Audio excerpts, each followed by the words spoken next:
Hi, I'm Alison Seponara. And I'm Taylor. And we're the hosts of the Anxiety Chicks podcast, where we dive deep into the reality of anxiety, nutrition, and mental health. Listen as we explore all things anxiety healing while keeping it real, including our own struggles with mental health. We'll bring our expertise as healing professionals to the conversation while discussing the tools and strategies you need to heal the anxious mind. Listen to the Anxiety Chicks on the iHeartRadio app, Apple Podcasts, Spotify, or wherever you get your podcasts. Hi, everyone. Welcome back to the Anxiety Chicks podcast. I'm Alison Seponara. And I'm Taylor, and I think this might be you guys' favorite episode yet. We have the honor of having Julie McFadden. She is a registered nurse, is a hospice and palliative care nurse, educator, and viral content creator, widely known as Hospice Nurse Julie on social media platforms. With over 15 years of experience in critical care and end-of-life nursing, Julie has made it her mission to demystify death and bring comfort, clarity, and compassion to a topic many fear. I know I do. After years in the ICU, Julie transitioned to hospice care, where she found her true calling, helping patients and families embrace the final chapter of life with dignity and peace. Her approachable, honest, and deeply human perspective on death has made her a trusted voice across social media and beyond. She is the author of the New York Times bestseller book, Nothing to Fear, Demystifying Death to Live More Fully, a powerful guide that blends personal stories, medical insight, and emotional wisdom to help readers release fear and live more fully. Julie has been featured in the Washington Post, People Magazine, Good Morning America, and more. Through her work, she is transforming the way we talk about death and showing the world that there is, in fact, nothing to fear. Thank you, Julie, for coming on here. And I think the first thing I want to get into is just like who you are, what you do now. Are you still a nurse? I am. And thank you for the wonderful intro. It's always so nice. You are a really cool person. Thank you so much. Thank you for having me. And yes, I am still a nurse. I'm not a full-time nurse, and I actually wasn't a full-time nurse even before I started content creating, which is a whole nother thing I could talk about forever. You know, I've really learned how to make nursing work for me even before I was like hospice nurse Julie. So before you were hospice nurse Julie, you were ICU nurse. No, I was an ICU nurse for like the first 8 years of my career. Okay. And then the last 9, because I think I've been a nurse for 16 years now. So the last 9, I've been a hospice and palliative care nurse. And probably the last 5, I've worked, we would call it per diem or like as needed. So I could just make my own schedule and, you know, work when I want to work and not work when I want to work. And it really helps you have a really good work-life balance, which I think is super important as a nurse. Absolutely. I think that's the cool thing about being a nurse. I know all my friends who are nurses, they're able to still they can have a mom, they can have a life, they can have all these things, and they only have to work like 3 days a week, which I think is pretty cool. So I want to get to where you were an ICU nurse and then you transitioned to hospice care. What made you want to do that? Being an ICU nurse made me want to do that. I mean, it took me a long time. I had a grand plan when I finished nursing school. It was like my second degree. So I wasn't sure what I was going to do, but I really fell in love with nursing once I started nursing school. And then when you finish nursing school, you have this like grand plan of like what you're going to do. And mine was like, I'll be a ICU nurse for a couple of years, maybe do a travel nursing for a little bit, go back to school, get into anesthesia. Like I had this whole plan. And then after like 6 months of nursing, I was like, whoa, I was in the ICU. Even after 6 months, I still was like, I feel like I don't know what I'm doing. Like, this is still scary to me. So it took me even so much longer than I thought to even get comfortable with being a nurse. Probably 2 years in, I feel like I finally was like, okay, I feel confident, right? Mm-hmm. And the longer I was an ICU nurse, the more and more I was like, 1, I don't know if nursing is for me. And 2, people are going to die. That is what I have found, which of course we all kind of know that. But I think when you're like really working in it, you're like, wow, this really does happen. We all are all going to die. And the ICU is a wonderful place and it helps many, many people. So not everyone there dies.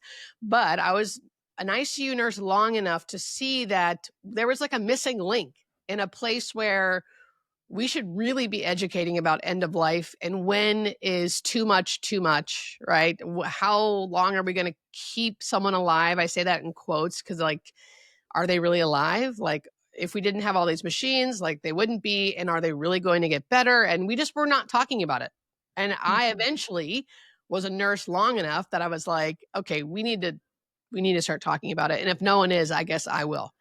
And so my journey into speaking up for my patient's behalf, even though me speaking up in the ICU on my patient's behalf meant that they would likely die, which is a weird concept as a nurse, particularly an ICU nurse. It really helped me see, like, listen, if we're all going to die and there's certain diseases where we kind of know, at least for now, there are certain diseases where it is certain, like you will die from this disease if something else doesn't happen to you. There should be a better way to do it than how we were doing it in the ICU. So that was my long journey, because it still took me like, 6 years to actually transition to be a hospice nurse. Don't do that, folks. If you know, right? But I was scared, you know what you know. So like ICU almost felt easy now because I was used to it and comfortable. So it took me a long time to finally I almost said pull the plug. God. Pun intended, I guess. Even to take the plunge. How about that? To becoming a hospice nurse. And then that's when I really started to see, like, oh no, I want to be a nurse. Because for years I was like, I think I made the wrong choice. This is not it. But then I became a hospice nurse, and it is it. This is it for me. Like, I love it. I like working for real. I never thought I would say that. So if you're a nurse out there, side note, this podcast is not really about this, but if you're a nurse out there listening to this, please move around in nursing if you're not happy. I know it's scary, but you might just be in the wrong field. There's so many places you can go with nursing, so many things you can do with it. You can really make it work for you. And I love it now. I can imagine that it's so hard, though, for some people in the medical field to get into like the hospice type work, though, right? Because I can imagine you're so hyper focused on saving lives, right? That when it comes to a place where, and this just, I just want to jump in and say that I'm going to probably talk a lot about my own story that a lot of our listeners know about when it comes to my dad dying 3 years ago, almost at this point, and how when he got into hospice, that's actually when I felt like we got people who cared enough to help us through what we're going through. And the hospice nurses we worked with were incredible. And before that, though, like, we wish we had them, but because he wasn't in hospice, we couldn't have access to them. And so we had no education about anything. I mean, and maybe you'll talk into this, but there was so much I learned about the process of death, which your book is one that helped me after he died. It came out after, but helped me understand more about that I'm not alone in all of this process. But the first time I learned of something called a death doula, and had no idea they even existed. And I'm like, of course they do, because the hospice nurse basically told me about it. And so I don't know if you can speak on that at all, but I just can imagine that being like the hospice piece of it for nursing, or for anyone, actually, when you think of fear, like, everyone hears the word hospice. They're like, what? Oh my gosh. So yeah. I think it takes a certain type of experience. I think there would be many people in healthcare who would listen to this and go, oh yeah, hospice sounds like right up my alley. And it wouldn't. Everyone always thinks hospice must feel so sad for me, right, as a nurse. And it's the opposite. Like, the ICU nursing felt sad to me. Like, hospice nursing doesn't feel sad. Death to me is not the worst possible outcome. And I only know that because I was an ICU nurse for so long. So I think it depends on the experience of the person in nursing, or if you're a doctor or wherever you work in healthcare. I think a lot of ICU nurses would know what I'm talking about. They would, I think. Now, sometimes you're cut from a different cloth and you're like, no, I just want to practice medicine and try to keep people alive as long as possible. And if we can help, everyone's different, right? But I don't even think it takes a certain type of personality. I think it takes a certain type of experience. And I felt like prolonging life at all costs sometimes is worse, is worse. That's real suffering to me. Mm-hmm. So I don't know if I fully spoke to your question. I also knew that I didn't know what I didn't know. So as an ICU nurse, like I didn't know anything about death and dying. Nothing. That was going to be my next question. I'm curious what your experience with death and dying, like how you felt about it before any of this. So like think back like before you were a nurse or when you were getting into nursing school. What was your emotions with death and dying for yourself? Man, I don't know if I thought about it a lot, if I'm honest. You felt almost like invincible, like you kind of were like young and you never thought about it. Well, I knew I wasn't invincible because I tragically had my best friend die when I was 17. So Mm. like anything I thought about death was kind of related to grief and tragedy versus how we die or what happens when we die or like how will I die? I guess I did think about that, but it was more along the lines of like of grief. It was like I did that because I was grieving my friend, and I didn't get into nursing school until I was in my mid-20s. So before then, which is still very young, but before then, I think I only thought about death through grief versus like the biology of it, right? And in nursing school, I was so fascinated with how we could help someone, not necessarily dying, but just all the ways we can help and all the ways our body works and different things we can do to help if our body isn't doing what it's supposed to do was so fascinating to me. And it was only in the ICU is when I started being like, okay, so sometimes it doesn't matter how much we do. And really, the more we do sometimes, the worse things seem to get. So if this person is likely going to die anyway, there has to be a better way to do it. And only until I got into hospice nursing did I really start learning that, like the biology of death. And that to me was like the most fascinating part. I think a lot of times when we think of death and dying and like you said, when people are like, did you do everything you could? Like, are you doing everything you can? Like, let's get it's fear, right? When we think about the bigger component of everything, why we're prolonging everything, why we live in this world nowadays that is like, the other day I was listening to this podcast and it honestly caused me more stress than the idea of wanting to prevent disease because everything this man was doing in his day, I sat back and I thought about it and I'm like, he is spending his whole 24 hours of his day preventing death and dying. Yeah. And all I could feel when I was listening to his podcast episode was that he is so scared of death and dying, that Yeah. he is so obsessed with not dying.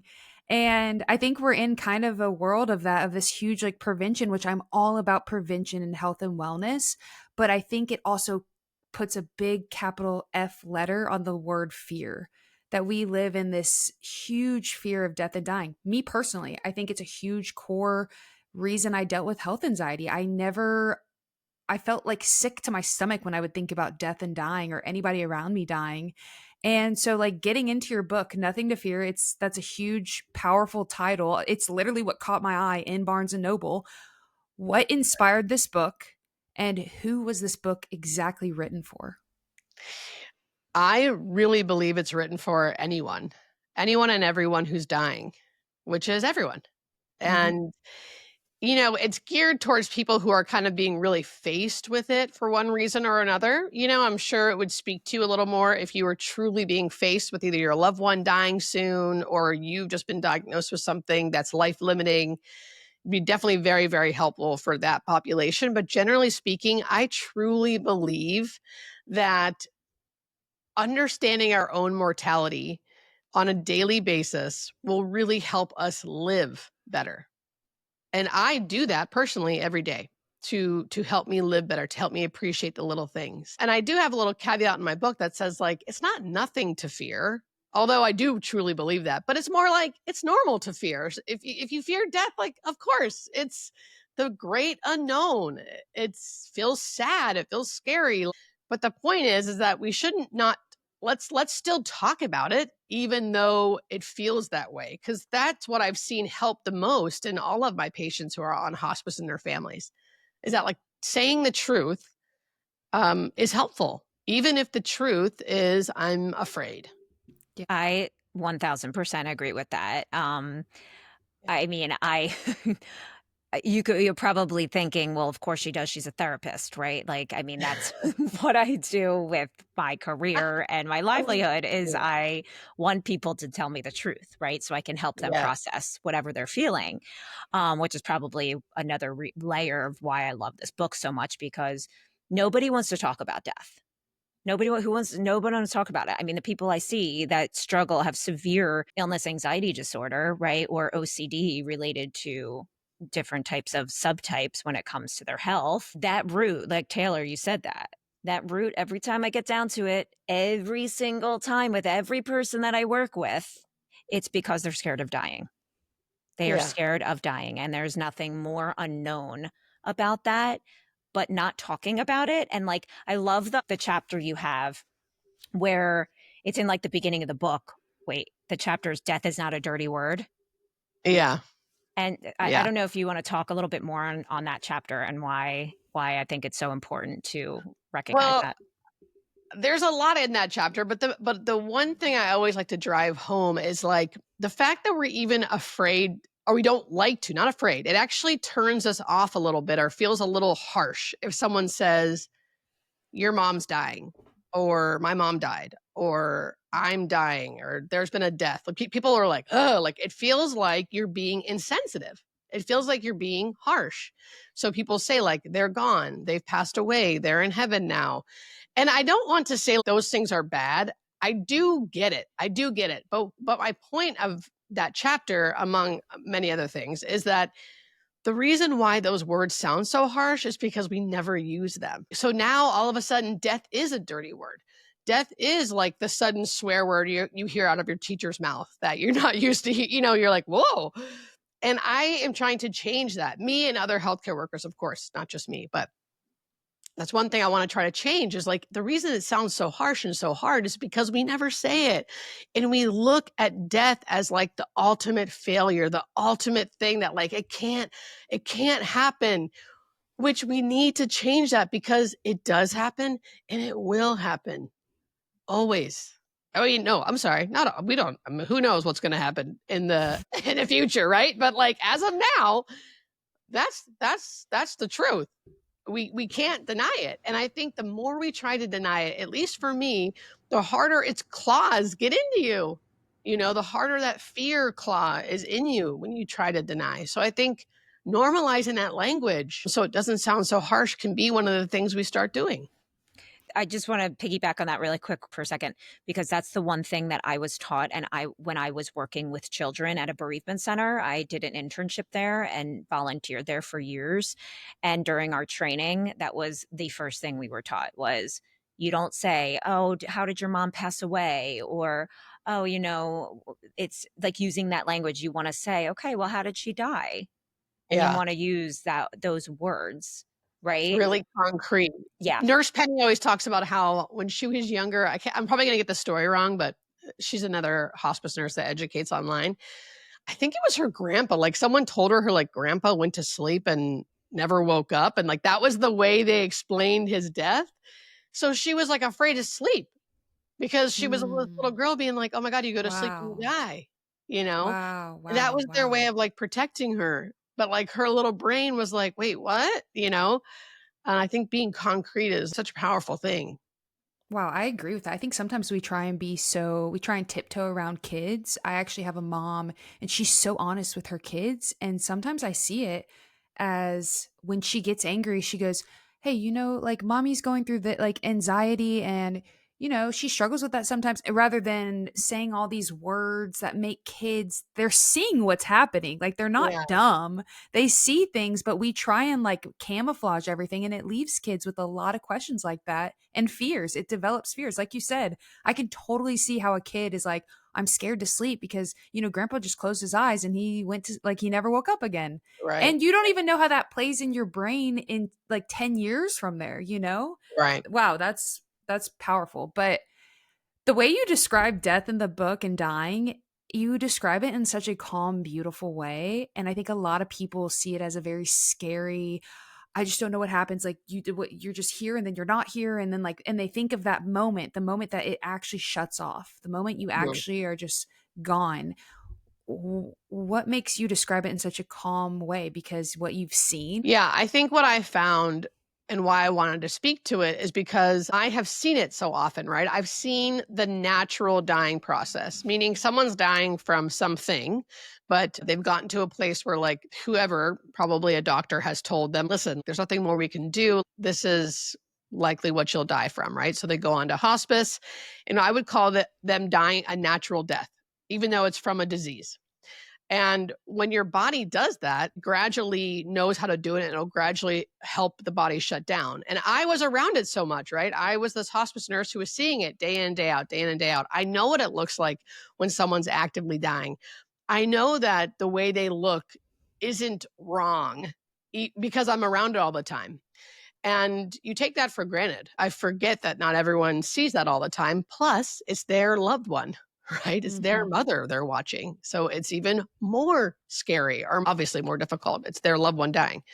But so that's why I thought that is something I want to show on social media.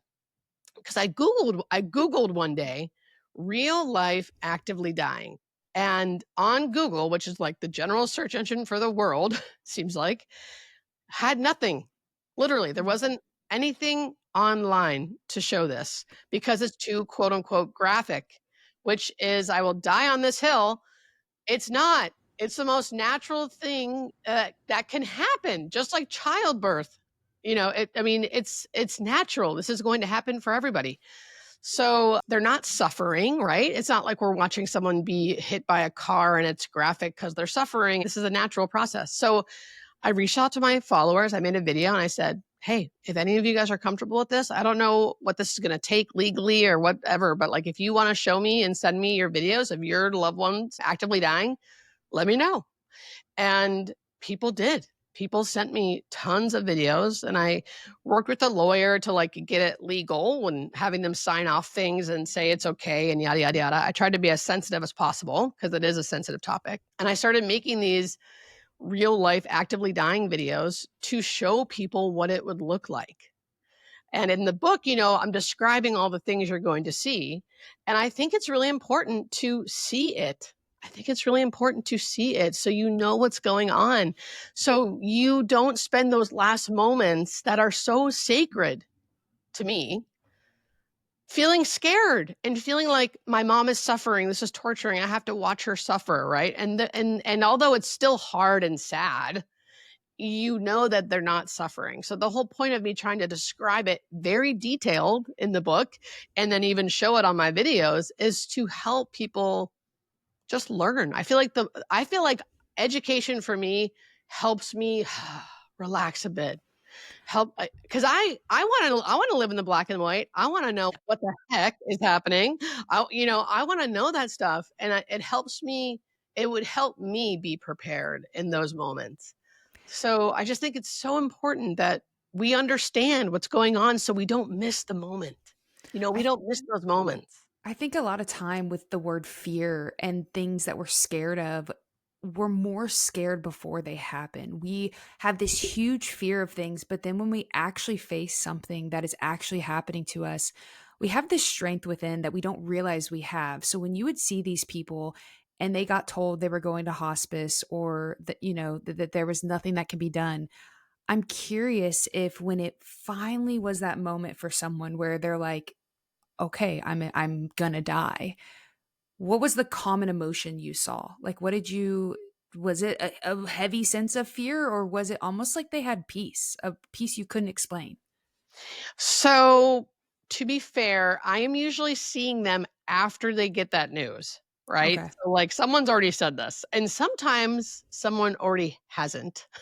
And then I'm the person trying to describe to them what's actually happening. So, it depends on the person. But generally speaking, what I have found is most people look like, after I'm done speaking to them frankly, I mean, like, nice, I'm kind and compassionate, but also very blunt and frank because I think it's important for them to know the things. I do not tiptoe around what's going to happen at all. But the reason why that's easier and easier for me to do is because usually the look is relief. Like, to me, 9 out of 10 times, when you meet someone who finally does not look afraid to tell you that you're dying Mhm. and this is what it's going to be like most likely, and here's how we can help you, they don't look afraid. They look like, "Oh, finally someone's able to talk to me about this."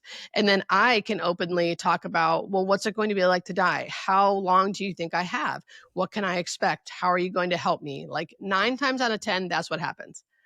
Every once in a while, you do get someone who just doesn't want to hear it. And I will meet them where they're at. Like, I'm not going to force someone to try to hear me talk, right? So it's like, if they don't want to know and they don't want to believe it and they don't want to hear it, um, I will back off. Every once in a while, I can kind of read the room and like say it in other ways, but sometimes you just got to meet people where they're at. But most of the time, I'm met with relief. That's so interesting to me because I think that we spend so much of our time in fear of of that happening, right? And then when we get to that moment, it's just like exposure therapy with like Yes. phobias. Kind of like right when we finally expose ourselves to it, we're like, hey, this actually isn't that bad. And I'm capable and able to handle what's in front of us. It's like everything hard we've gone through in life. Allison, when she lost her dad, before she lost her dad, I remember us talking and she was like, I just don't know how to live a day in the future when my parents pass away. And then when it happened, Allison had this strength she didn't realize she had, and life continued. And, so I think that's so important to remind ourselves. I want to say this really quick because it's really important. People understand that people are still afraid. So it's not like, oh, you get this relief and now you're never afraid. I feel like people still have a human experience where like they're afraid, they're angry, they're resentful, they're at peace, they're angry again, they're sad, so it's like, and I always just normalize those things. And the more you can talk about it, the better it usually goes. But it's not like you just get to acceptance and then that's all there is. You usually still have the human experience of all of the emotions, Yeah. depending on the day. I was going to say how, Taylor, you mentioned the exposure of it. And it's so interesting you say that because it really is similar to the work that I do. So I do some exposure therapy, I do more cognitive behavioral, but I have worked with people who struggle, like I said, with severe like illness, anxiety disorder. And this is a type of exposure, like talking about death. That is the root of their deepest fear when it comes to that. And reading your book, for example, is like an exposure that I would give to one of my patients. Like reading about it, learning about death, like saying the word died and death instead of passing away. Like that is actually what I had been thinking when I was listening to you, what Taylor had said about the exposure piece of it. And when you think about that in and of itself, like, yes, that's a part of like the therapeutic aspect for someone who has maybe a maladaptive behavior when it comes to their health. But for just people in general, that just to get education about death in general, even if you don't have this huge fear and phobia of it, being able Right. to learn how to have the language, being able to educate yourself about it for your loved ones. That's why this conversation and this book is so important and why I've loved and followed you for so long, because with my own fear of death and health anxiety, I talk about that all the time. This knowledge it has almost woken me up to like be able to live more fully while I'm here and not Yeah. think so much about how I can avoid dying. You know what I mean? Yes. My question for you, because this is what I get a lot of people who come on my lives, who write me emails, send me comments and things about them having death anxiety or health anxiety. I always, and you tell me because I don't really know. I always say in my lives, I'm very particular about like, hey, I'm not a therapist. I'm not a trained anything for that, right?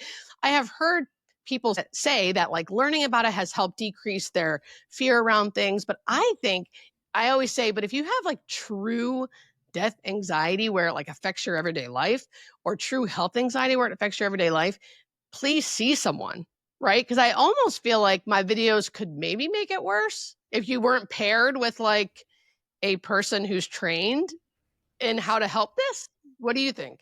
Such a great no, such a great Yes, just such a great awareness to have. 100%. Yeah. I agree with that. I mean, any types of phobias, right? If you're not Yes. functioning on a daily basis with anything, I mean, you're going to want to get some type of professional help. If you're ruminating, if Yes. you have Yes. compulsions or safety behaviors and you're constantly going online and googling or looking at your videos to control something, like that's maladaptive. You need Yeah. some treatment. But Yeah. I love that. Yes, 100% to match those in. It's not a perfect science. None of this is, but the education Yeah. piece and having a conversation about it is just what's important. Don't just be in your bedroom reading and the Googling about death for hours at a time without knowing that that's not a healthy behavior either. Right. Yeah. Yes. Yeah. I, Yeah. th- I think deeper than like death anxiety, I think a lot of people, their brain, and I'm sure tons of people would want me to ask you this question is okay, so we die, right? What happens? And the issue is none of us know, right? None Yeah. of us know. You can't follow your patient to wherever they go. No. But have you ever noticed any patterns in how people approach death emotionally or spiritually? I mean, the pattern to me that is, I think, beautiful is that our body, like most people die the same. Most people, and that is like because it's biologically built in us. So you sleep a lot, you eat and drink less. You sleep a lot, and you eat and drink less. Some diseases can cause you to have more symptoms even up till the end. But generally speaking, once you're in that actively dying phase, which is the last phase of life, most people look the same and they're mostly unconscious and not doing much, Mm. right? And I feel like to me, that's good. To me, movies do us a disservice because they show them looking beautiful and saying some big long monologue and then being like, and then like just Yeah. falling asleep. And that's not how it goes. Yeah. There's this usual decline, right? But so to me, the pattern is that our bodies know how to do it. And I find that comforting. Now, I have a belief in what happens. To me, it doesn't really matter what it is because, I mean, I'm happy to talk about it, but I don't think it really matters because it's my belief and I don't really know. You know what I mean? But I have come to that belief because of what I've seen. And a lot of it is just that I think it's like a miracle that our body knows how to die.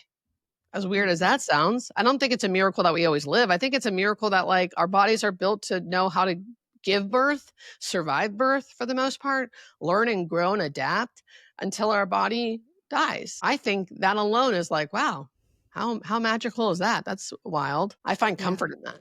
Yeah. Yeah. No, definitely. I do too. No, I was just going to say, I, in just thinking about the whole process of how complex our brain is, right? Because our Yeah. brain basically helps everything function in our body. And as you were saying that, I was just going over like in my own brain, how modern science has somehow created longevity for our lives over the years. And that's so incredible, right? Like modern science and like medicine and everything. Oh my gosh. But like, why do you think it is that the whole goal when someone goes to like in the hospital and they're dying or something happens to them is to keep them alive when maybe there is no quality of life? Like I went through that with my dad and 1000%. I know that there are certain states, I think, that have voluntary kind of, I don't want to say the word, I don't know. I don't want to get like flagged by our podcasting, but you know what I mean? Like Yeah. they're voluntarily able to say they want to leave this earth. So what do you like, why do you think that is? Well, I think it's probably many reasons, but I think a simple one would be the love. I mean, this is a person that's probably loved and they don't want to leave their loved ones. Their loved ones don't want them to leave. Guilt, not understanding how the body works, no one explaining to them what quality of life really means, what the progression of the disease will look like. I mean, it's like I could like talk on and on and on. There's like so many reasons why, right? I think a lack of education, meaning like if you don't work in healthcare, you don't know what it looks like for someone to survive a stroke and then live with that and then what the progression of that's going to look like and and no one has the time or space to really try to explain that to everybody. And then the shock of it all. And then you love this person and you don't want to be the one that decides that they are going to die now instead of live. And So I think that's a bunch of things, love, fear. It's so interesting too that like that we don't have choice of our own body at that Yeah. time. Like a Yeah. lot of places. There's other countries and I think some states that do. But just as remembering with my dad, none of us had choice, even if he said that.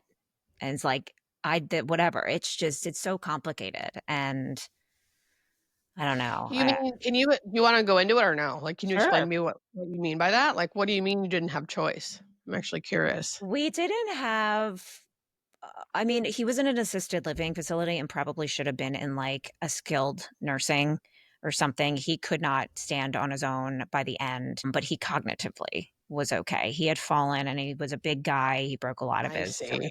yeah. Yes. So he was not himself for the last while he Yes. was there.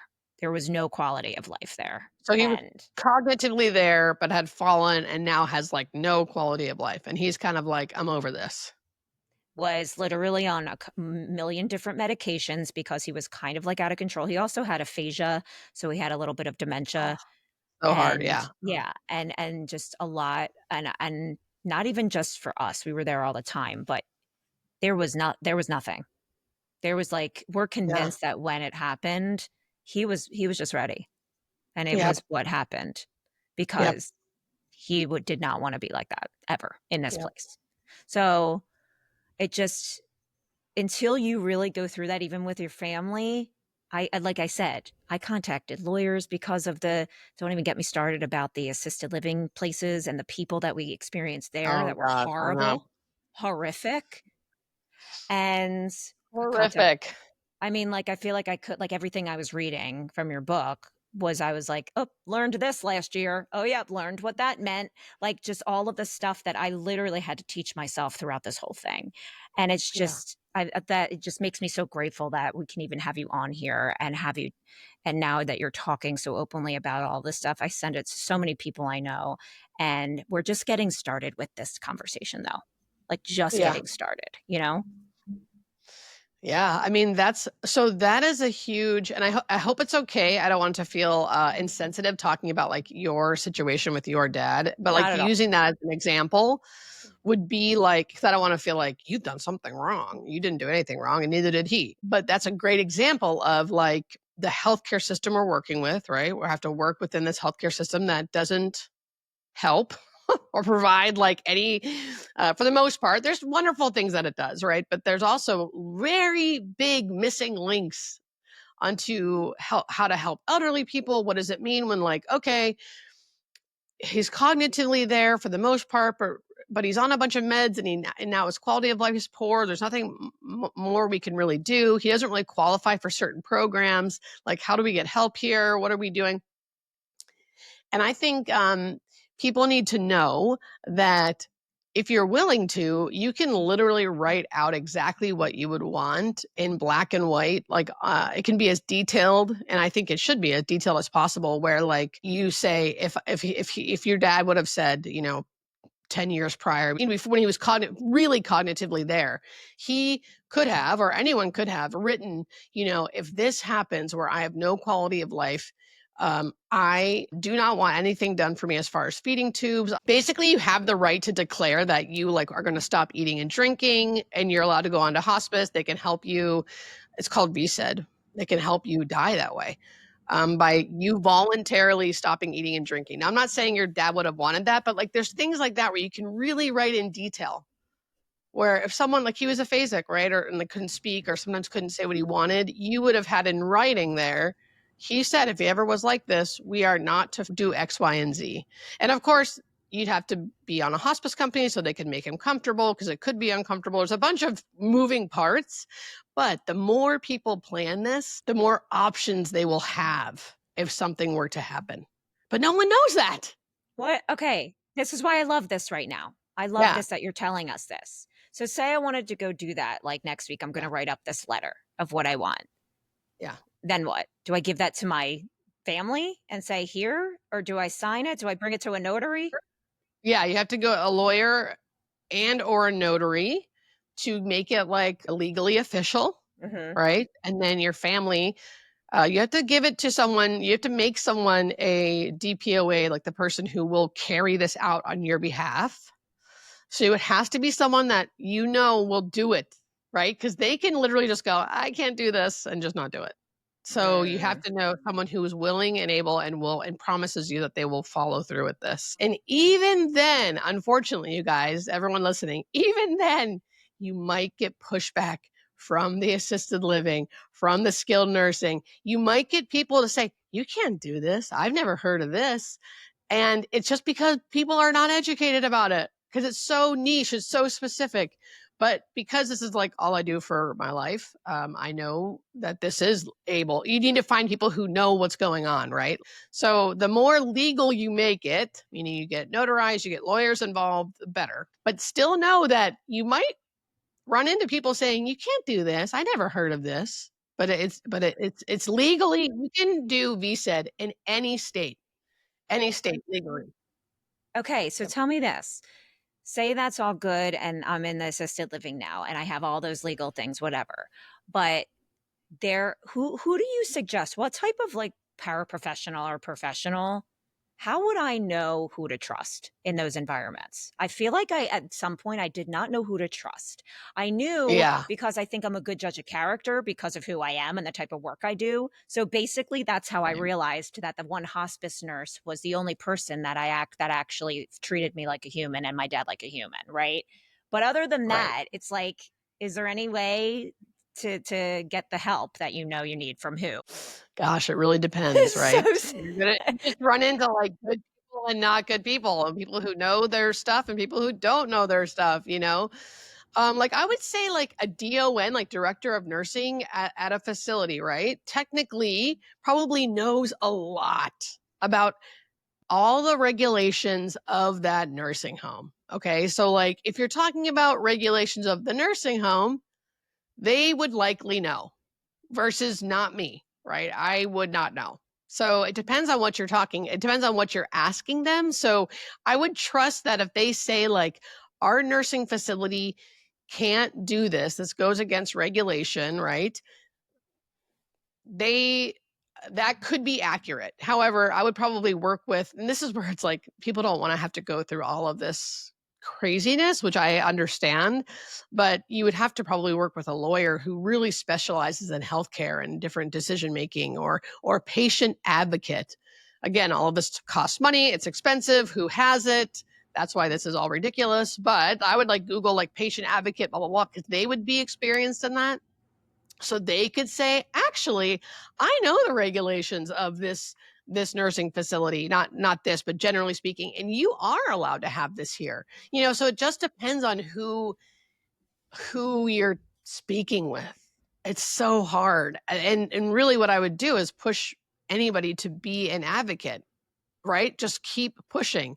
But is that easy? No. Is it fair? Absolutely not. Especially when you literally are like watching the person die in front of you, like, or in Yeah. pain, or like not getting treated the way they should be treated.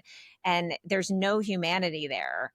And so you're already doing that. You have like all this grief and other emotion. I mean, my family and I got into a million fights that I can't even tell you about because now that were so traumatic to all of us because we all were just so scared and sad all the time and hated seeing him like that. And then there was no one we felt like we could trust who actually cared about him because there was a million other people that they were like trying and then they just wanted to look like the best place ever. It was bad.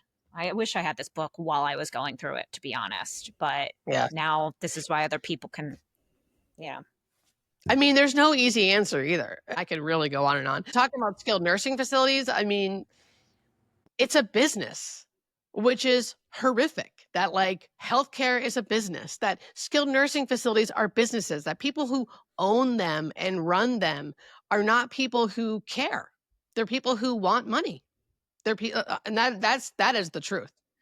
There is money to be made in places like skilled nursing facilities because everyone's aging and more people are. How do they cut costs? They cut costs by not having that many nurses there. They cut costs by having med techs. And, like there's a bunch of ways they cut costs when in the end the patients suffer.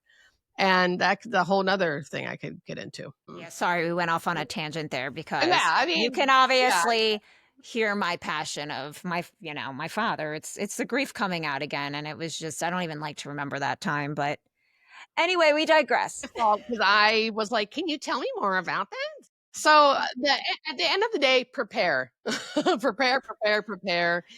And it's still probably not going to be that easy because it's a missing link. Death, at least in America, it's a missing link in our healthcare system. But I will just say to wrap this all up, this little bit of this episode, your book, when I read it, again, my dad was dead. I don't know how many times to myself I was like, I wish I had this when he was alive. I Wow. wish I had this book when I was going through this. I wish I could have given it to my mom and my sister. And I just want to leave it at that. Thank you. Okay, so we are keeping you past your time, and I'm sorry about that, but just a few wrap it up fire questions. You can either give us just a yes or no answer, or like, no, I don't have anything, but okay. What's one thing you do when you feel anxious? Take deep breaths. Okay. Very general, but true. Yeah, breath work is effective. A quote or mantra you live by. I always say this prayer like a cajillion million times a day, so I'll say it. It's really short. It's God or whatever thing you believe in. Help me set aside everything I think I know about blank, whatever issue I'm having, for an open mind and new experience. Please let me see the truth. Ooh, I love that. A moment that changed how you view life. Getting sober. The moment I surrendered to that, yeah, changed my life. Okay, so we need her back on the pod. Yeah. What do you hope readers take away from your book? I hope they find a little more peace around something so scary, or they think it's so scary. And then last but not least, if you love Nothing to Fear, what do you have coming out? Oh, that's right. Thank you. Here.